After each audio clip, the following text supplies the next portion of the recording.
हरे कृष्ण कृष्ण कृष्ण हरे हरे हरे राम राम राम हरे हरे। गुरु ब्रह्मा गुरु विष्णु गुरुदेव महेश्वर गुरु साक्षात् परम ब्रह्म तस्मै श्री गुरवे नमः।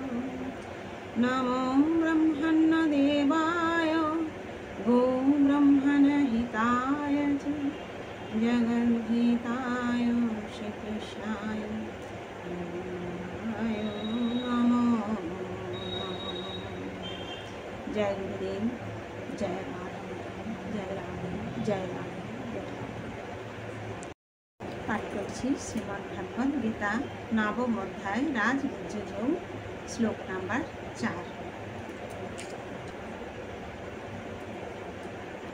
ময়া তদমিদং সর্বং জগদ্ব্যক্তমূর্তিনা মতস্থানি সর্বভূতানি ন চাহং তেস্যবস্থিতা।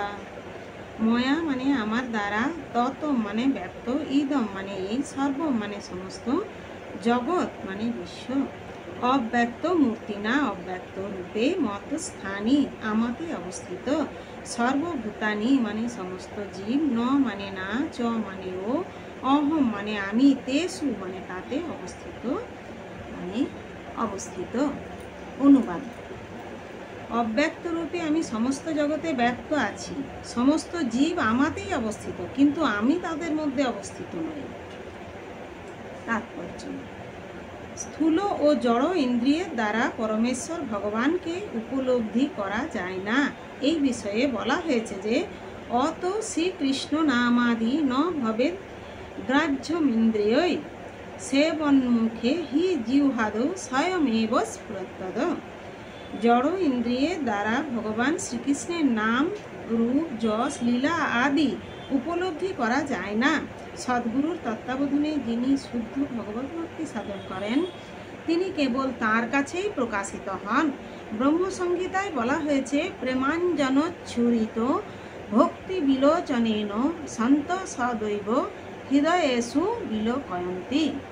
পরমেশ্বর ভগবান শ্রী গোবিন্দের প্রতি অপ্রাকৃত প্রেম ভক্তি বিকাশের ফলে অন্তরে ও বাইরে তাকে সর্বদা দর্শন করা যায়, তাই তিনি সকলের কাছে প্রকট নন। এখানে বলা হয়েছে, যদিও তিনি সর্বব্যাপ্ত, সর্বত্র স্থিত, তবুও তিনি জড় ইন্দ্রিয়ের দ্বারা অনুভূত হন না। এখানে অব্যক্ত মূর্তি না কথাটির দ্বারা সেই কথাই বোঝানো হয়েছে, কিন্তু প্রকৃতপক্ষে আমরা তাকে দেখতে না পেলেও সব কিছু তাকেই আশ্রয় করে আছে। সপ্তম অধ্যায়ে আমরা যে বিষয়ে আলোচনা করেছি, সমগ্র মহাজাগতিক সৃষ্টি ভগবানের কেবল দুটি শক্তি, উৎকৃষ্ট চিন্ময় শক্তি ও নিকৃষ্ট জড় শক্তির সমন্বয়ে গঠিত। সমস্ত ব্রহ্মাণ্ডে সূর্য কিরণের বিস্তারের মতো ভগবানের শক্তিও সম্পূর্ণ সৃষ্টিতে বিস্তৃত এবং সব কিছুই সেই শক্তির আশ্রয়ে বিদ্যমান। কিন্তু তা বলে এই সিদ্ধান্ত করা উচিত নয় যে সর্বব্যাপ্ত হওয়ার ফলে ভগবান তার ব্যক্তিগত সত্তা হারিয়ে ফেলেছেন। আমি সেই যুক্তিকে ভ্রান্ত বলে প্রতিপন্ন করবার জন্য ভগবান বলেছেন, আমি সর্বব্যাপক এবং সব কিছুতেই আমাকে আশ্রয় করে আছে, কিন্তু তবুও আমি সব কিছু থেকে স্বতন্ত্র। দৃষ্টান্তস্বরূপ বলা যায়, একজন রাজা একটি সরকার বা প্রশাসনের কর্তা এবং প্রশাসন তার শক্তির প্রকাশ। বিভিন্ন প্রশাসনিক বিভাগগুলি তার বিভিন্ন শক্তি এবং প্রতিটি বিভাগ তার ক্ষমতার আশ্রয়াধীন, তবুও তিনি স্বয়ং প্রতিটি বিভাগে ব্যক্তিগতভাবে বর্তমান থাকেন না। এটি অবশ্য একটি স্থূল উদাহরণ। সেই রকম প্রকাশিত যা কিছু আমরা দেখি এবং জড় জগতে ও চিন্ময় জগতে সৃষ্ট সব কিছুই পরমেশ্বর ভগবানের শক্তিকে আশ্রয় করে বর্তমান।